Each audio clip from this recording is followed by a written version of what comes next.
Halo, saudara pemilih. Selamat datang kembali di ini podcast KPU Kabupaten Wonogiri. Bersama dengan saya Cici, kita akan membahas mengenai demokrasi dan juga kepemiluan di KPU Kabupaten Wonogiri. Dan pada episode kali ini adalah episode yang spesial. Kenapa? Karena tahun 2025 sebentar lagi akan segera usai dan kita akan menuju ke tahun 2026. Dan episode kita yang istimewa ini, kita akan membahas mengenai evaluasi dan juga refleksi di KPU Kabupaten Wonogiri selama tahun 2025. Stay tune ya, kita akan membahas hal-hal yang penting dan kita akan kulik apa saja sudah dilakukan oleh KPU selama tahun 2025. Dan pada episode kali ini, episode yang spesial, hadir bersama dengan saya 5 orang bapak-bapak hebat, 5 orang bapak-bapak keren yang pastinya berada di KPU Kabupaten Wonogiri sebagai pimpinan yang berada di badan paling depan ya tentunya, yang memberikan kebijakan dan juga banyak bekerja untuk kemajuan demokrasi di KPU Kabupaten Wonogiri. Siapa saja mereka ya, kita sapa mereka ya. Oke, selamat datang bapak-bapak semuanya. Selamat datang. Ini saya cewek sendiri ini ya, ya boleh bapak-bapak di sini. Oke bapak, terima kasih sudah meluangkan waktu hadir di podcast KPU Wonogiri. Tentunya sela-sela sibuknya kegiatan ya, banyaknya kegiatan meskipun tidak berada di tahapan, tapi banyak juga yang harus kita catat. Baik, seluruh pemilih, ini hadir bersama dengan saya, beliau pimpinan di KPU Kabupaten Wonogiri, ada Bapak Satyagraha. Assalamualaikum. Waalaikumsalam Bapak, terima kasih. Beliau adalah Ketua KPU sekaligus merangkap Kadit Keuangan Umum dan Logistik ya Bapak.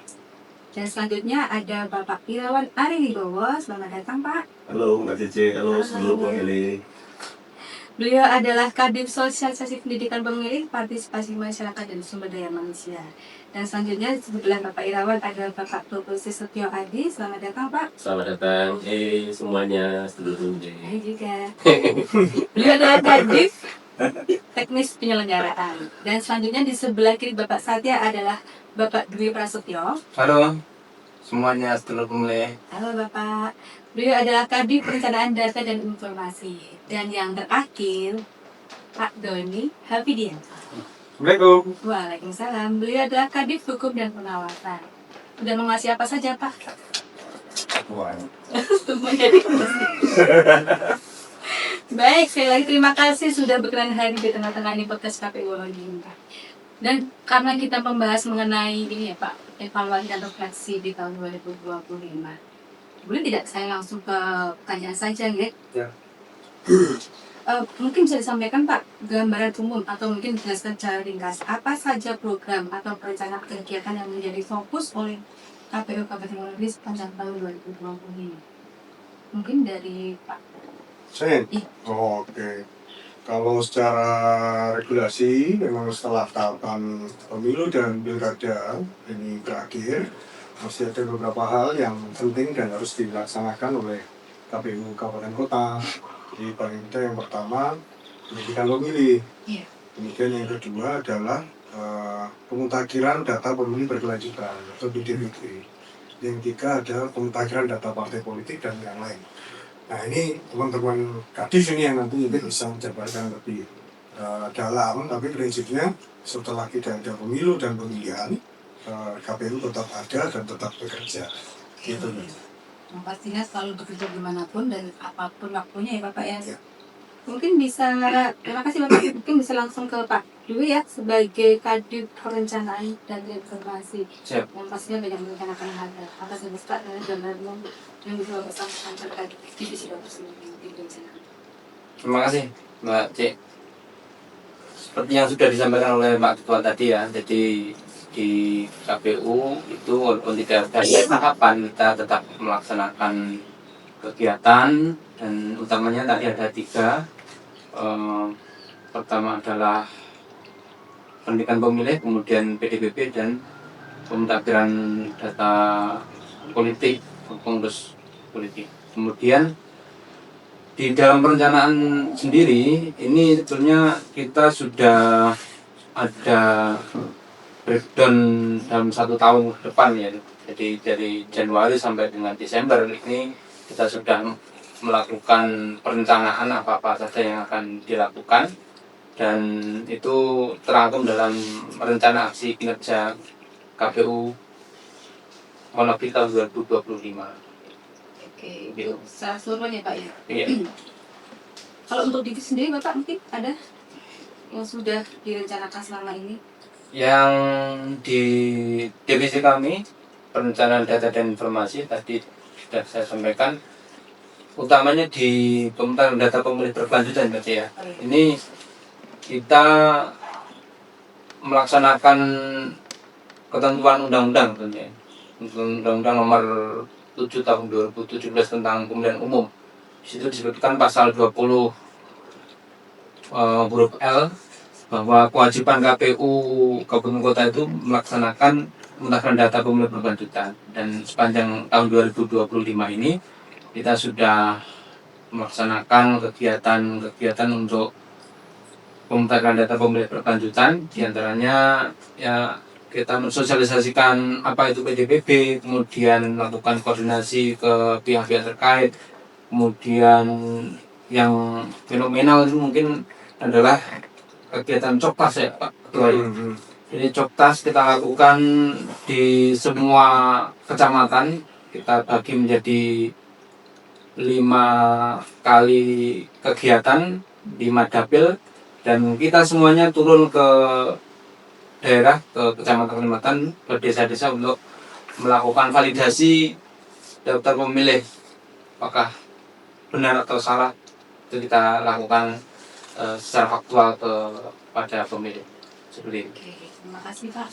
Mungkin selanjutnya saya akan menjawab pertanyaan yang sama ya Pak terkait program dan gambaran umumnya yang bisa disampaikan. Mungkin dari Pak Imam atau Pak Putri.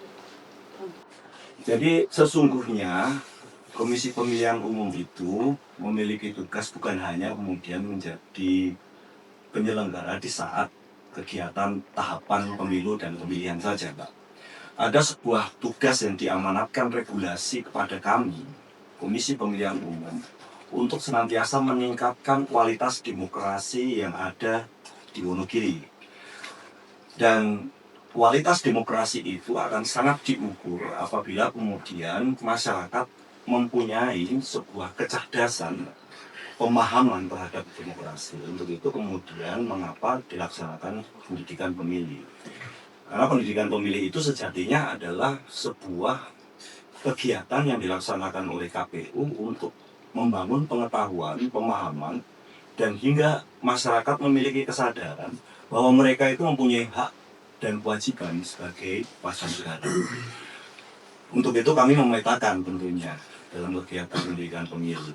Kami memetakan adalah sasaran-sasaran masyarakat, segmen masyarakat mendapatkan pendidikan. Misalnya ada kelompok pemilih pemula, kemudian ada pemilih muda, ada kelompok disabilitas, kemudian ada kelompok-kelompok keagamaan, komunitas-komunitas, termasuk netizen yang hari ini luar biasa sebenarnya ya. Mereka sangat senyap belajar dari dunia antah berantah yang tidak nampak, tapi mereka mendapatkan informasi. Nah ini memang kemudian menjadi tanggung jawab yang coba kita ambil juga untuk memberikan bagaimana pendidikan kepada mereka ketika mendapatkan informasi yang baik. Selama ini kami sudah melakukan banyak kegiatan ya.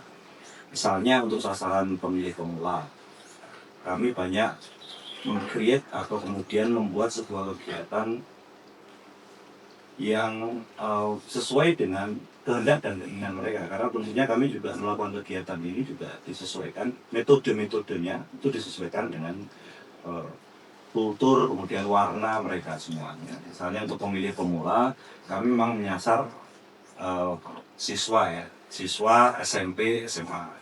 Karena kita ketahui bersama di pemilu 2029 hari ini anak-anak yang duduk di bangku SMP itu sudah memiliki hak pilih. Karena salah menjadi pemilih itu salah satunya adalah telah usia 17 tahun. Dan mereka pasti nanti di tahun 2029 sudah memiliki hak pilih. Sehingga kita mengupdate beberapa kegiatan, misalnya kita ambil contoh misalnya kegiatan Sabda Tama.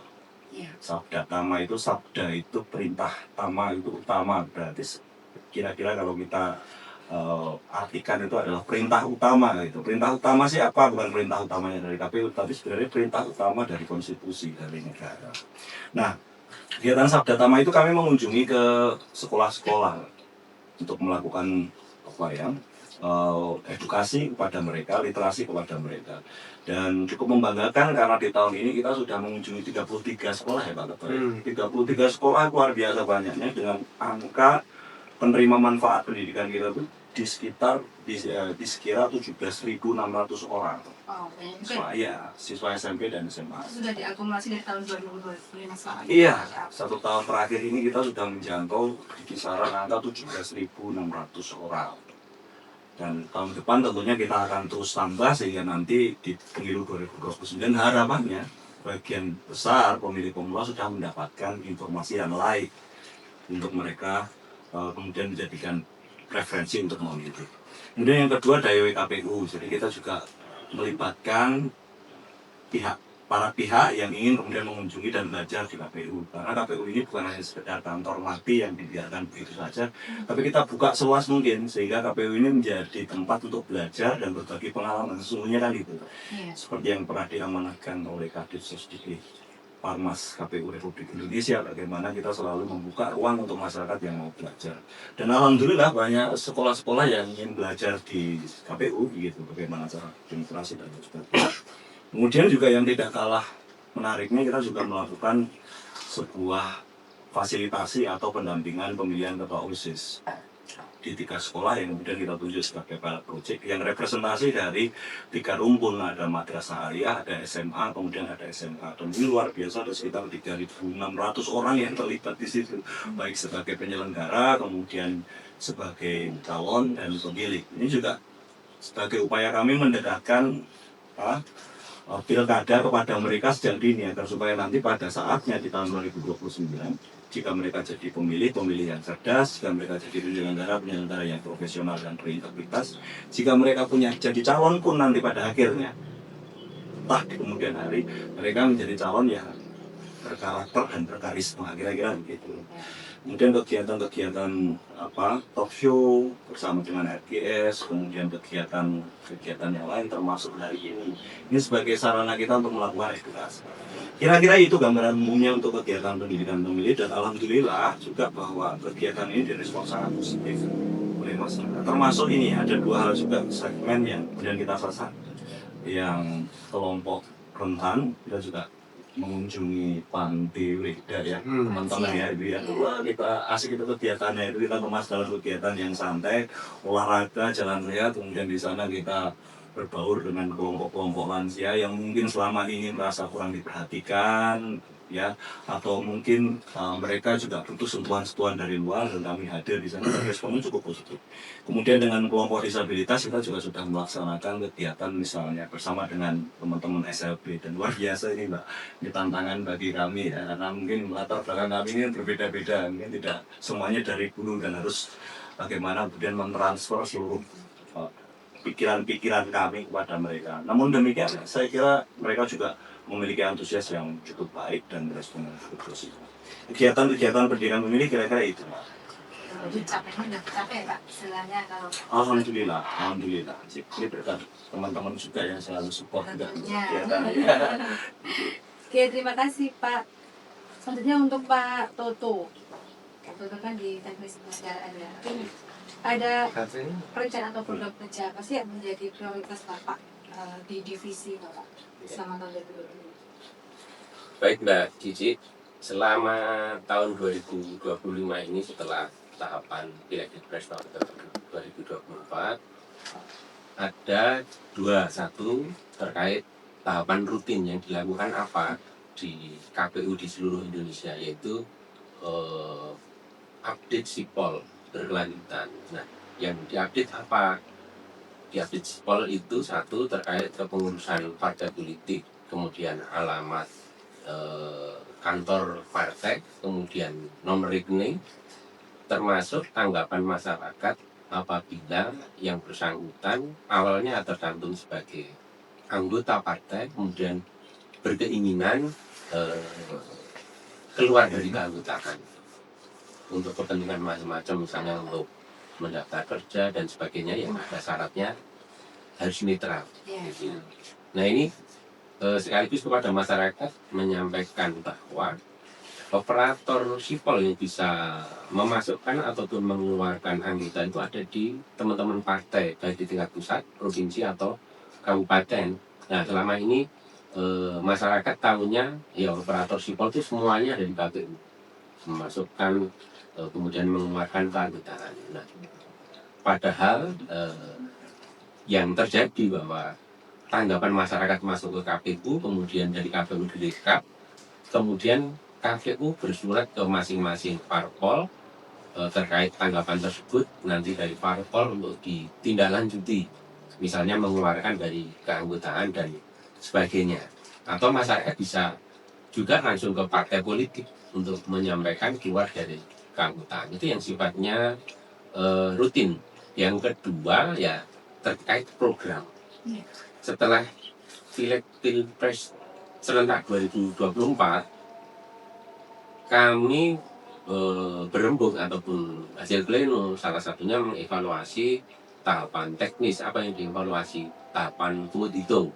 Nah, itu yang selalu mungkin banyak pihak yang berkepentingan ataupun KPU sendiri yang selalu menanyakan ketika pemilu selesai itu berapa tingkat partisipasi, berapa invalid vote-nya. Itu yang selalu jadi perhatian banyak pihak. Nah, kami dari KPU kemudian membuat perencanaan melakukan evaluasi berbasis riset. Kita menggandeng teman-teman Imapres melakukan riset terkait invalid vote yang terjadi di pileg pilpres ataupun di pilkada. Nah, apa sih penyebabnya sampai masyarakat mencoblos saja salah? Nah, ini ada beberapa identifikasi yang memang sadar karena ideologi atau memang dia tidak paham tata cara mencoblos akhirnya salah. Nah, dengan adanya informasi ini, baik KPU ataupun stakeholder terkait punya formula atau punya solusi kira-kira ke depan untuk pileg pilpres ataupun pilkada, apa yang bisa dilakukan, resep-resep apa yang bisa dilakukan untuk mengantisipasi, satu, meningkatkan tingkat partisipasi, dua, mengurangi tingkat invalid vote. Ini yang kita lakukan dan hasilnya ya menarik. Data-data ini menarik, hasil riset ini menarik untuk didiskusikan bersama, untuk dicarikan solusi secara bersama-sama. Saya kira hasil riset itu mewakili hampir seluruh konstituen baik di Wonogiri ataupun bukan. Persoalannya itu saja dari tahun ke tahun. Nah, ini ke depan perlu ditingkatkan. Nah, selain itu juga dari kami rutin mengundang teman-teman partai ataupun berkunjung atau sambang partai. Kita pada waktu update sipol metode pertama kita sambang ke masing-masing partai, ke kantornya, silaturahmi, ketemu pengurus dan sebagainya. Yang kedua, kita punya metode mengundang teman-teman parpol hadir di kantor KPU untuk mengupdate sipol. Nah, sipol ini diupdate semesteran, jadi setahun ada 2 kali update. Kemarin terakhir kita Desember ini, alhamdulillah sudah kita lakukan. Tinggal nanti akhir tahun di closing sipolnya. Mudah-mudahan tanggapan masyarakat yang di partai-partai sudah selesai semua terkait keanggotaan ataupun keluar dari anggota partai. Ini yang kami lakukan, kami siapkan itu dulu. Baik, terima kasih Bapak. Selanjutnya saya mau bertanya ke Pak Dodi Habibnya, Pak Rizky. Hadir pengawasan ya Pak, hukum dan pengawasan. Mungkin bisa disampaikan Pak secara gamblang terkait apa ya prioritas dari rencana kegiatan yang Bapak akan bimbing sih Pak. Oke, Mbak Cici, terima kasih. Jadi untuk hukum dan pengawasan ini dalam 1 tahun terakhir ini kan kita tetap update yang namanya JDIH ya. JDIH itu Jaringan Dokumentasi dan Informasi Hukum. Jadi kita update untuk di media sosialnya berupa webnya di JDIH maupun Instagram di JDIH. Dan jangan lupa nanti Stereo Pemilih dapat follow di Instagram JDIH dan KPU lagi. Untuk update-nya, jadi kita ada yang namanya sinau undang-undang. Sinau Jadi undang-undang. ya, jadi setiap hari kita update untuk sinau undang-undang itu. Selain kita juga ada program namanya Kami Sesuatu. Jadi Komisi sesuatu itu kita akan bedah untuk masalah-masalah yang di Mahkamah Konstitusi di kabupaten-kabupaten se-Indonesia.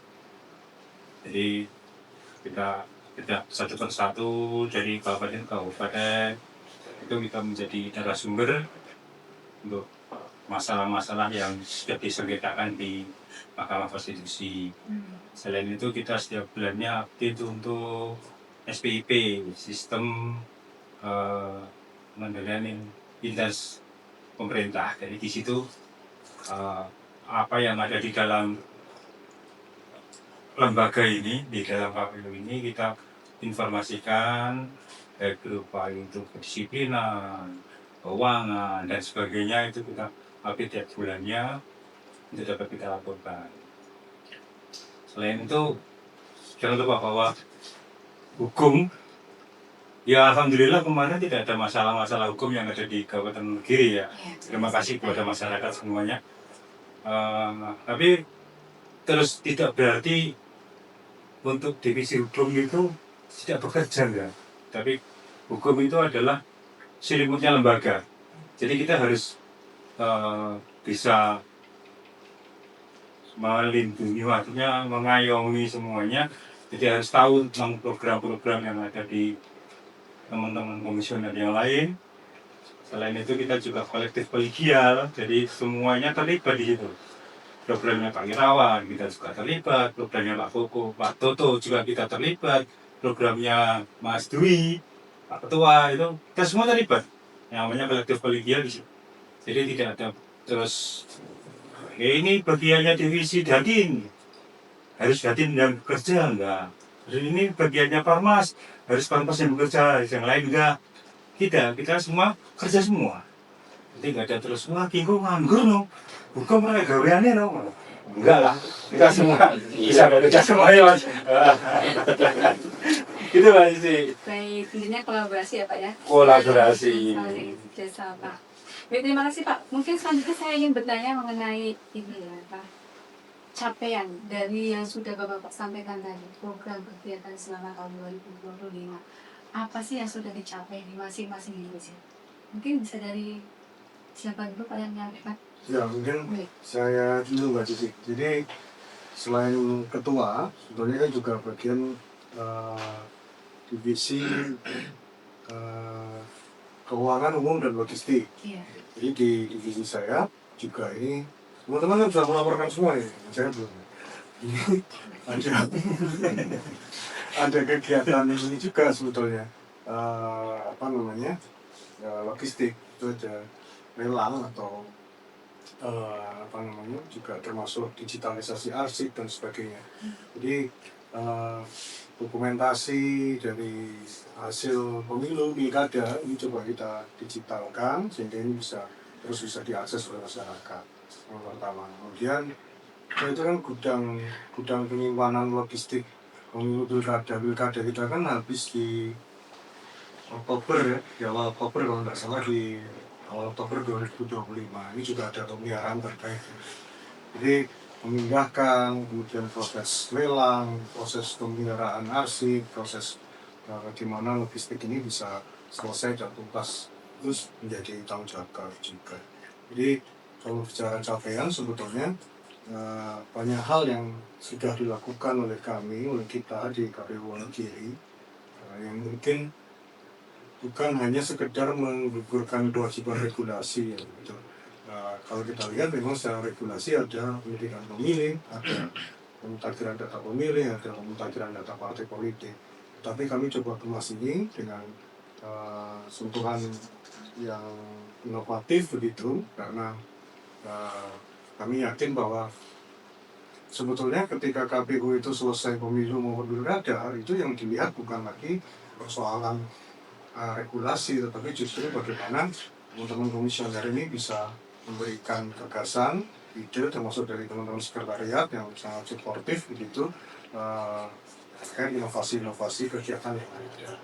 Maka kemudian di tempat Mas Toto tadi disampaikan ada pemutakhiran data partai politik di Sipol, tetapi kami coba tambahkan lagi sambang partai gitu. Jadi kami datang ke beberapa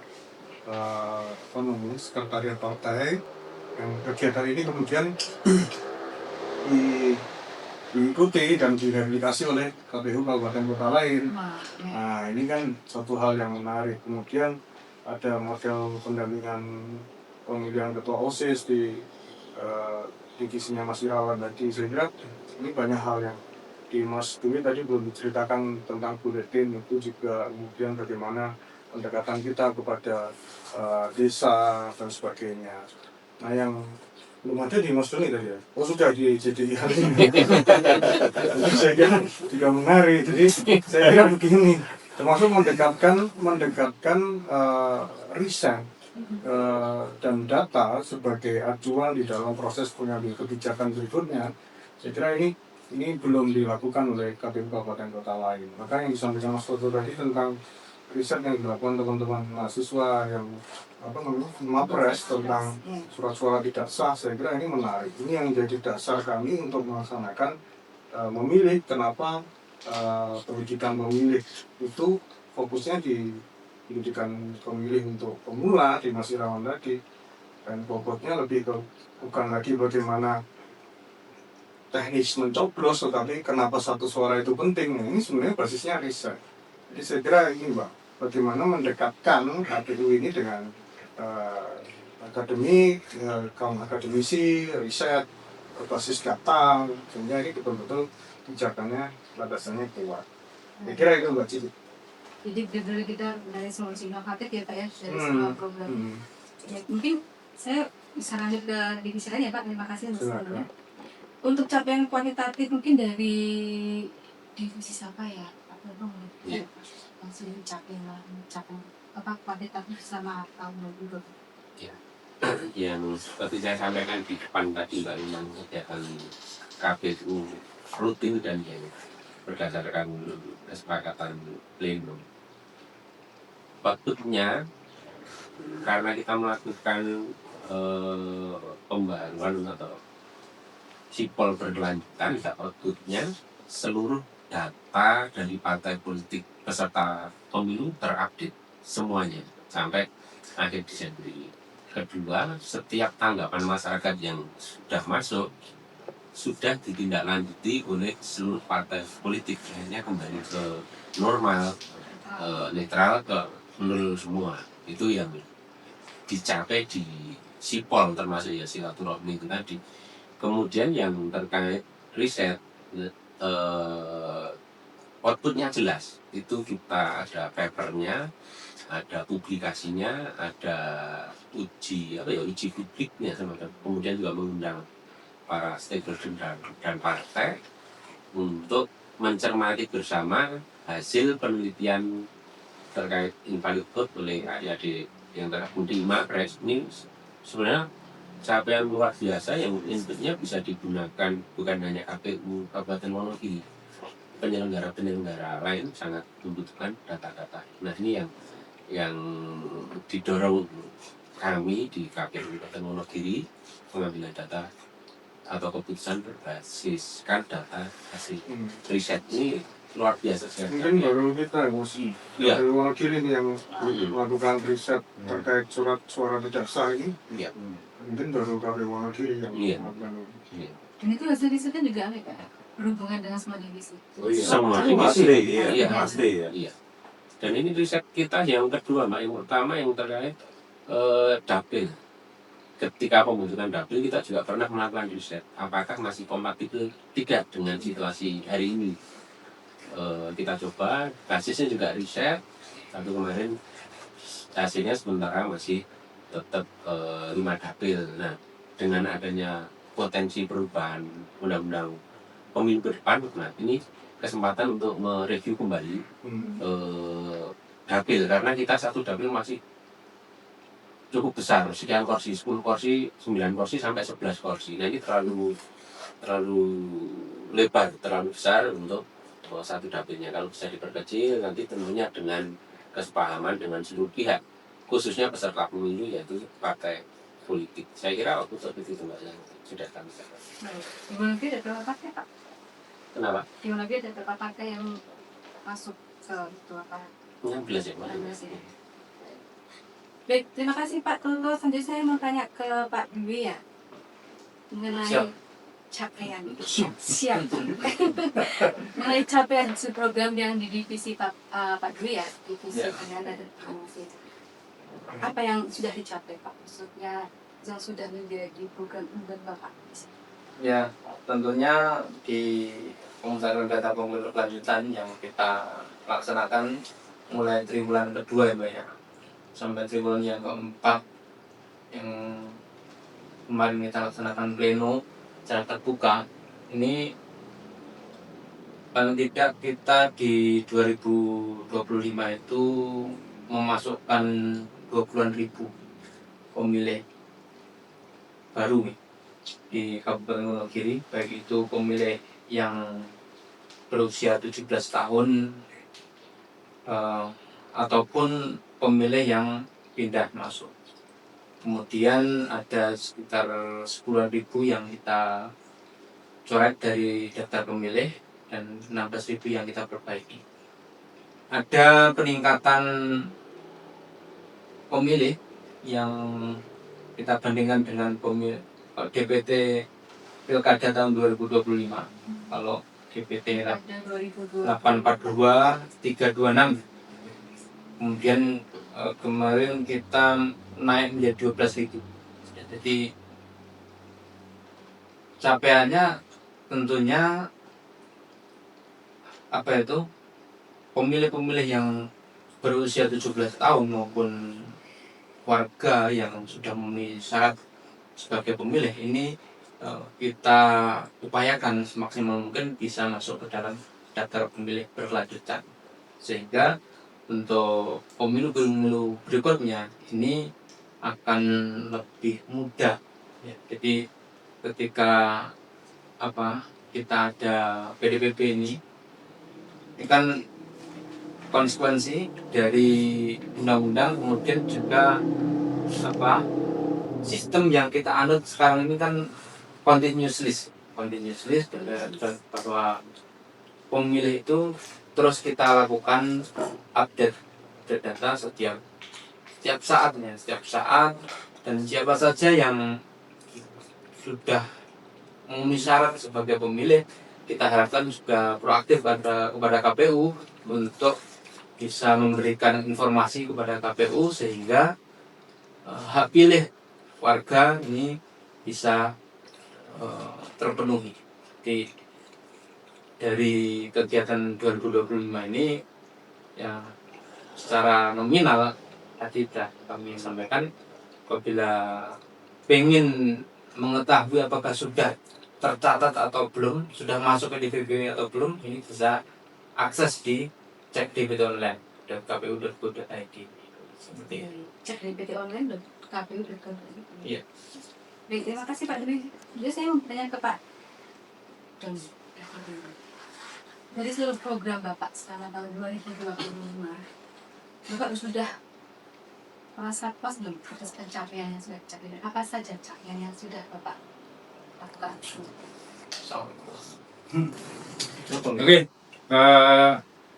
untuk kepuasan pasti kalau kita puas belum puas, perlu kita tingkatkan lagi. Jadi untuk saat ini ada program dari KPU RI tentang ZI, zona integritas, dan WASNAW, pengawasan internal.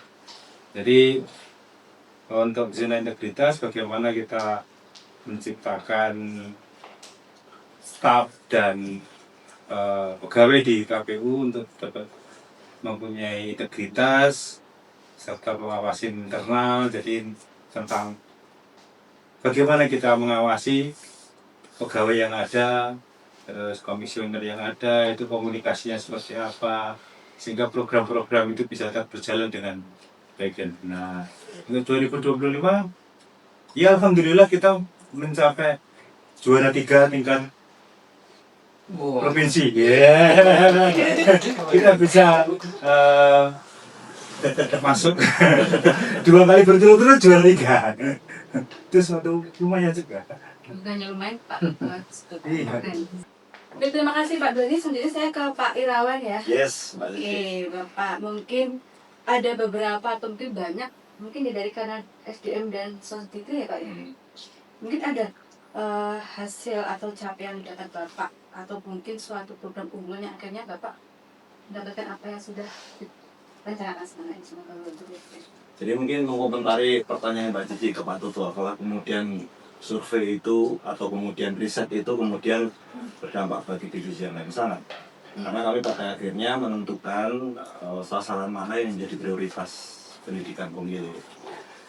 Karena kita ketahui bahwa pada Pilkada 2024 surat suara tidak sah kita itu angkanya cukup lumayan banyak, jadi angka 4% ya, 4% lebih, 4,7 untuk pemilihan gubernur dan 4,3 untuk pemilihan bupati. Dan saya juga syukur ya dari riset yang kemudian digawan oleh Mas Toto yang pada akhirnya kami juga menemukan, artinya kemudian secara data yang kami terima bahwa segmen yang harus kami prioritaskan untuk mendapatkan pendidikan pemilih itu ternyata adalah pemilih pemula.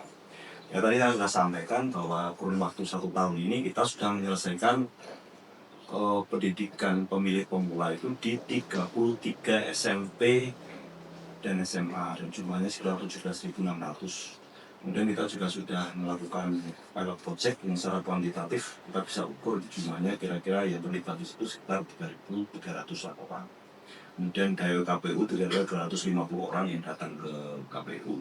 Sehingga kalau kita total kurang lebih jumlahnya sekitar 20.000 lebih ya yang sudah mendapatkan pendidikan pemilih dari KPU. Kemudian kami juga melakukan survei ya. Survei artinya apakah kemudian pendidikan pemilih itu efektif. Survei ini kami sebar melalui angket. Dan luar biasa yang kami dapatkan bahwa dari hasil survei dari peserta yang mengikuti kegiatan pendidikan pemilih kami itu sejumlah 94% itu menganggap bahwa pendidikan pemilih itu penting. Tentunya ini menjadi optimisme bagi kita bahwa tahun 2029 kita masih memiliki sebuah optimisme untuk menyelenggarakan pemilu dengan partisipasi pemilih yang tinggi. Dengan minat masyarakat Wonogiri, pemilih pemula dengan pendidikan pemilih yang kami bangun. Dan dari 94% itu 86% lebih mereka menyatakan materi kami itu sudah diterima, menarik. Kemudian mereka juga beranggapan bahwa apa yang kami sampaikan itu penting bagi mereka dan mereka bisa menerimanya dengan baik. Nah tadi ada yang kelupaan karena memang divisi saya itu divisi bukan hanya sosdikti farmas atau juga ada divisi SDM. Nah divisi SDM ini tentunya dalam hal pengelolaan sumber daya manusia yang ada ya. Kalau tidak ada pemilu mungkin ya di internal kita ya, tapi kalau pas ada pemilu mungkin kami sampai jajaran KPPS. Nah, apa yang sudah kami lakukan, tentunya setiap minggu selalu kami mengawali kegiatan dengan apel rutin ya. Rutin sesuai dengan arahan pimpinan kami di provinsi ya, bahwa komisioner dan sekretaris menjadi pimpinan apel dan kami tentunya di situ kita bisa menyatukan visi kami kembali. Kemudian menyatukan program-program apa yang akan kita kerjakan dalam 1 minggu itu kita ingatkan kembali.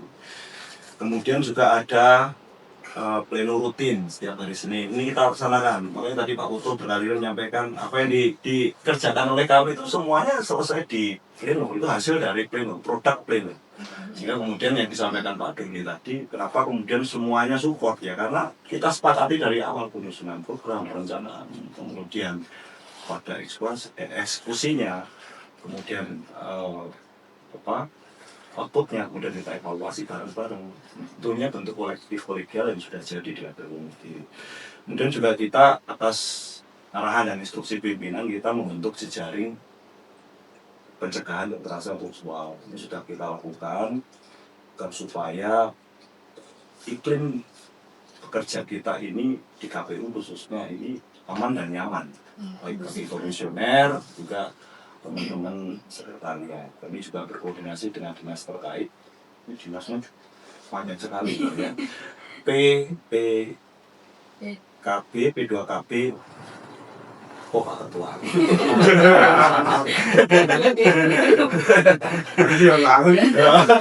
Panjangnya Iya ya, PPKB dan P3A kalau tidak salah. Ya, Kita perempuan menggandeng dan anak.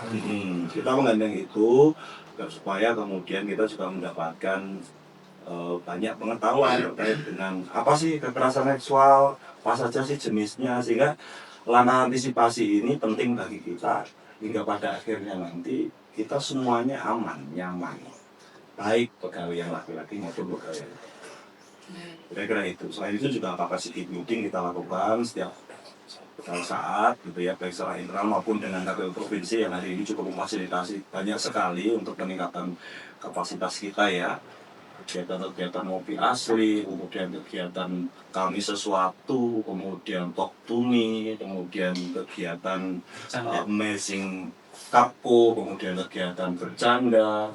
Ini luar biasa dari KPU provinsi. Iya.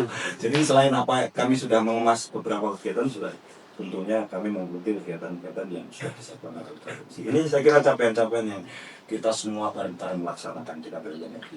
Baik, jadi bekerja bukan hanya profesional, tapi juga mencari hal yang nyaman.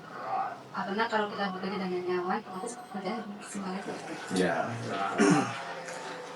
Dan sebenarnya kalau kita bicarakan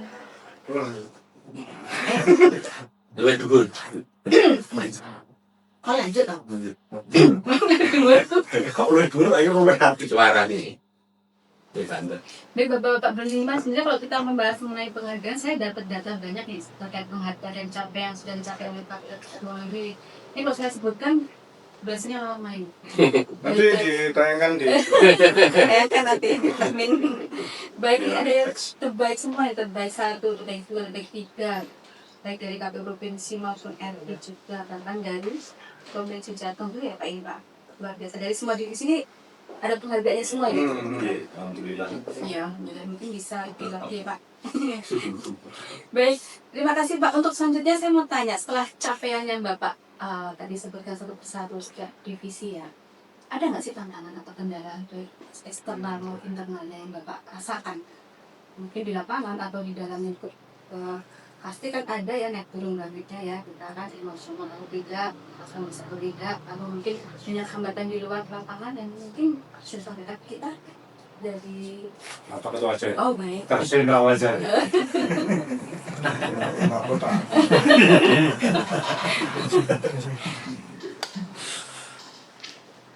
Oke, terima kasih Mbak Cici. Jadi kendala itu pasti ada ya. Yang pertama tentu saja secara psikologis ketika kita atau KPU ini tadinya ritme kerjanya cepat sekali pada saat tahapan pemilu maupun pilkada, terus tiba-tiba berhenti. Ini kan apa namanya, ada banyak hal yang harus disesuaikan. Yang pertama tentu saja anggaran. Secara anggaran turun drastis. Kedua apa namanya, sumber daya manusia.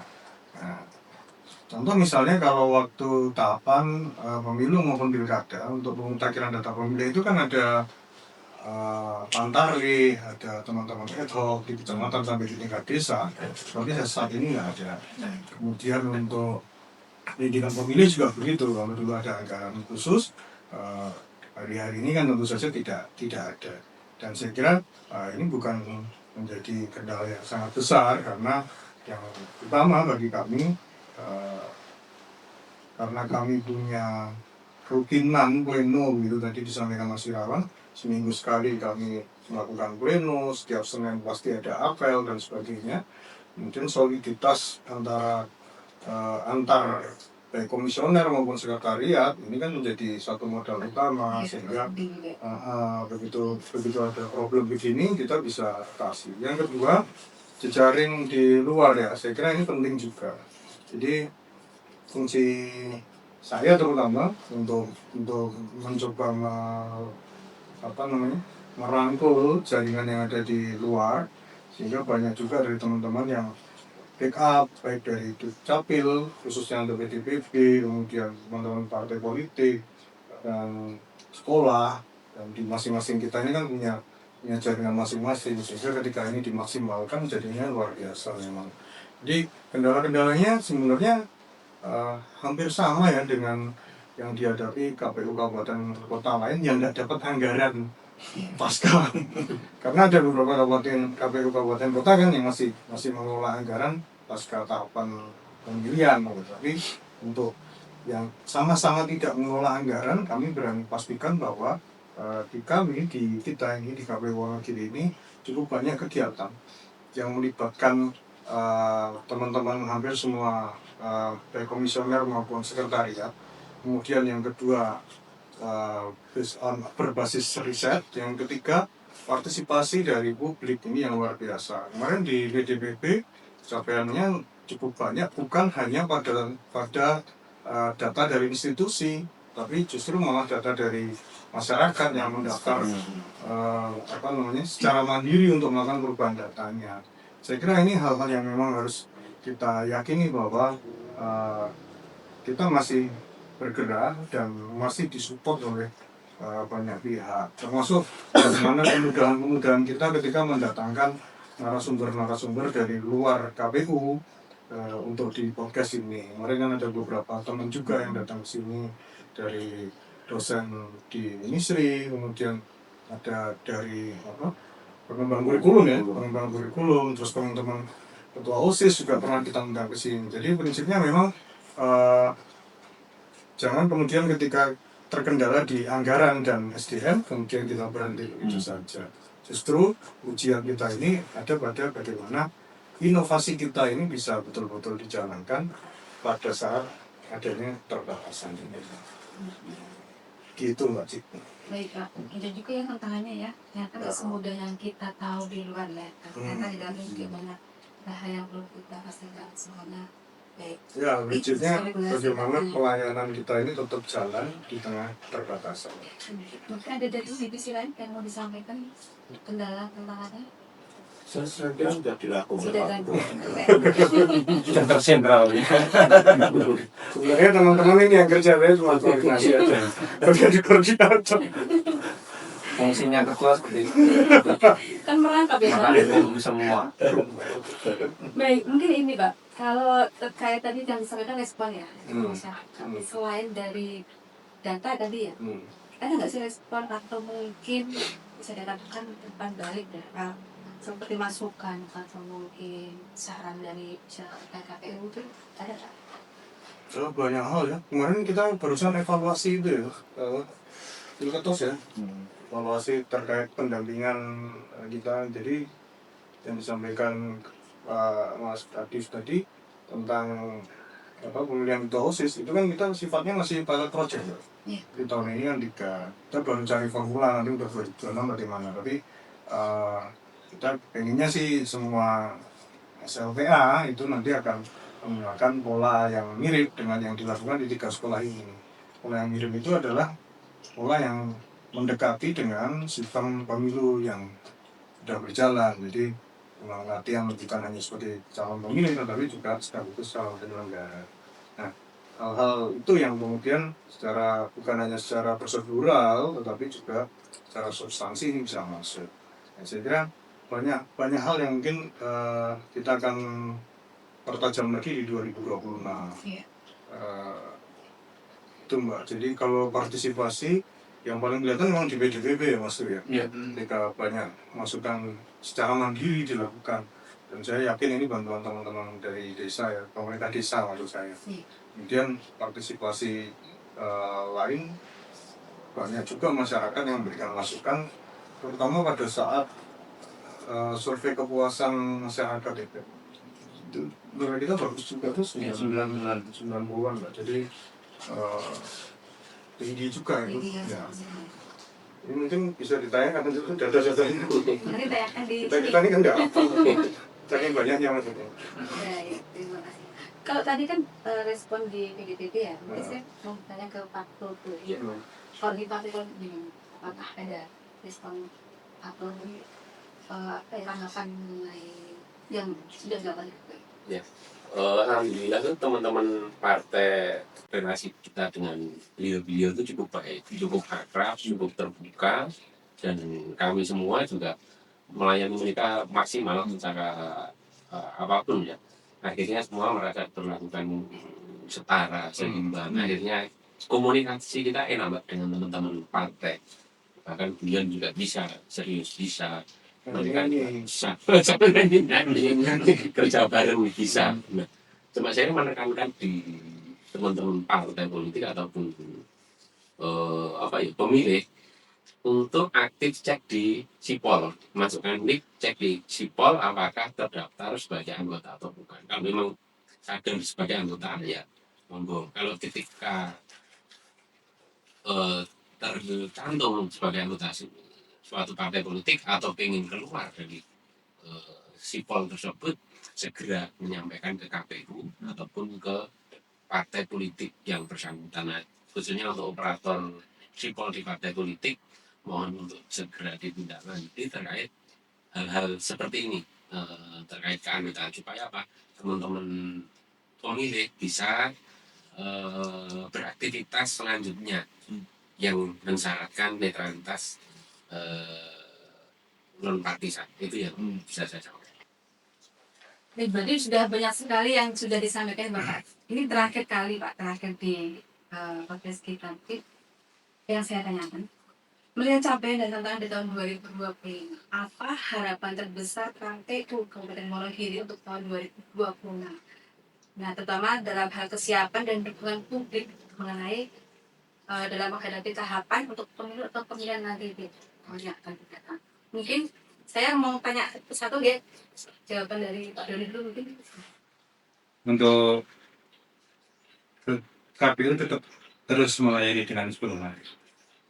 Ya, jadi bagaimana cara kita untuk bisa berusaha mengembangkan kepuasan masyarakat terhadap kita, bagaimana cara kita untuk bisa bersosialisasi, beradaptasi, dan berinovasi mengembangkan program-program kita sehingga bisa diterima masyarakat untuk mencapai pemilu di tahun 2029 dan 2031 dengan baik dan benar. Amin. Terima kasih Pak. Jadi, Ganti Pak Doni, silakan. Terima kasih untuk harapan yang mungkin di tahun 2026 kita sudah berusaha semaksimal mungkin melaksanakan melaksanakan kegiatan di non tahapan di tahun 2025 ini. Kemudian salah satu pilar yang sangat penting dalam penyelenggaraan adalah pemilih ya. Pemilih itu diibaratkan sebuah darahnya penyelenggaraan. Darahnya pemilu itu adalah pemilih. Jadi semuanya mengalir ke semua tahapan dengan pemilih yang akurat, yang komprehensif, yang baik tentunya akan menjadikan pemilu atau pemilihan yang akan datang itu akan menjadi semakin baik. Itu harapan di tahun 2026. Kami berharap support dari semua pihak untuk melaksanakan utamanya pelaksanaan penggunaan data pemilu berkelanjutan ini dari semua pihak terkait dengan perubahan pemilih sangat kami harap. Begitu. Baik, terima kasih Bapak, saya alihkan juga ini. Dan selanjutnya ke Pak Ketua atau Pak? Jadi, Pak Ketua. Ketua. Aku kayaknya. Oh gitu ya Pak. Silakan Pak Irawan. Baik. Saya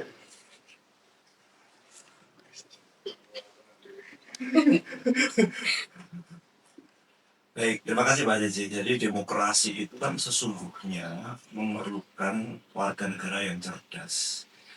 Sehingga untuk meraih kecerdasan warga negara tersebut, tentunya pendidikan pemilih itu dibutuhkan.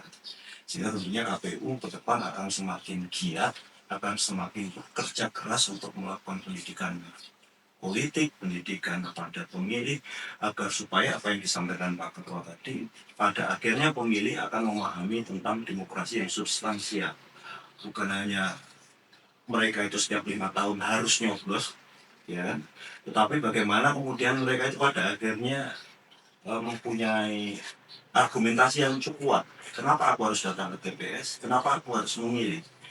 Sehingga ini perlu senantiasa terus kami lakukan di tahun-tahun yang akan datang. Sehingga ke depannya tentunya kami akan memperluas sasaran atau segmen pemilih yang akan memilih di pemilu berikutnya, sehingga tentunya kita terus akan bekerja mati-matian ya teman-temannya untuk bagaimana kemudian masyarakat Wonogiri itu menjadi pemilih yang terinteraksi dan cerdas, dan pada akhirnya nanti partisipasi pemilih di tahun 2019 meskipun tidak satu-satunya indikator bagi penentuan untuk partisipasi pemilih, tetapi banyak masyarakat yang datang ke TPS dan memilih karena sadar tentang hak mereka dan kewajiban mereka. Saya kira itu. Tentunya Pak Profesor. Ya. Apa ya harapannya Mbak Cici? Yang jelas ini harapan kami bahwa sukses tidaknya pemilu itu sangat tergantung kolaborasi antara KPU, Bawaslu, stakeholder, pemerintah daerah, Kodim, Polres, kejaksaan, partai politik, dan para pemilih. Saya kira itu. Jadi prioritas harapannya mempererat kolaborasi, mempererat kerjasama supaya persiapan tahapan ke depan lebih solid untuk kebaikan demokrasi, juga untuk kebaikan seluruh Kabupaten Wonogiri. Saya kira itu, Mbak. Terima kasih Pak Amin. Monggo silakan terakhir Bapak Sarjana. Ya, selesai. Lalu si Dupo ngapain? Aku mikir kan.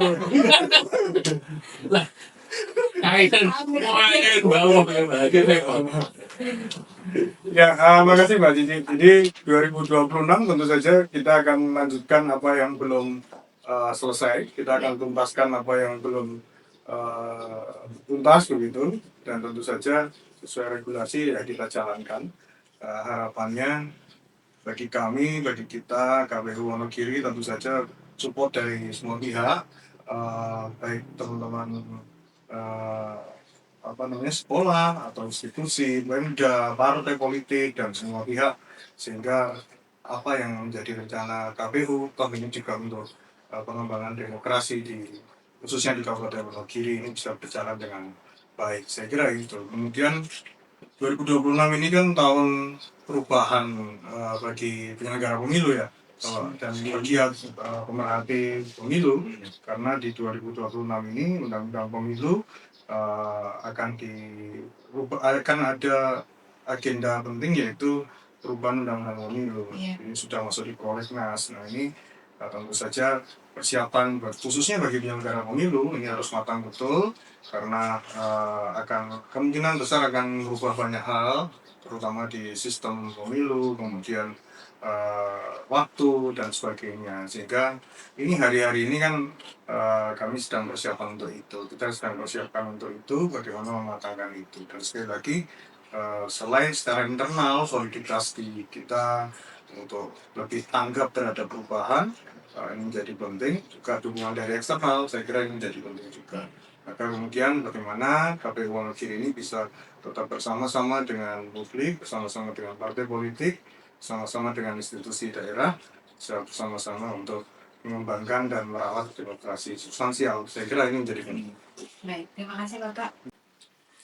Baik, seluruh pemilih, evaluasi atas pencapaian kerja di KPU Kabupaten Wonogiri bukan sekedar menilai hasil, tetapi menjadi ruang refleksi bersama untuk memperkuat kinerja, meningkatkan profesionalisme, dan menjaga integritas dalam setiap tahapan demokrasi. Dan terima kasih telah menyaksikan podcast episode kali ini. Jangan lupa like, share, komen, dan subscribe YouTube KPU Kabupaten Wonogiri ya. Serta jangan lupa saksikan juga podcast selanjutnya yang pastinya dengan tema dan narasumber yang luar biasa sekali. Saya Cici undur diri, terima kasih, dan jangan lupa untuk membangun Wonogiri melalui demokrasi. Terima kasih juga Bapak. Semuanya, terima kasih Ibu.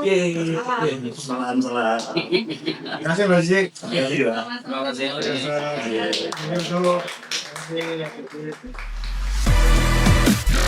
kasih.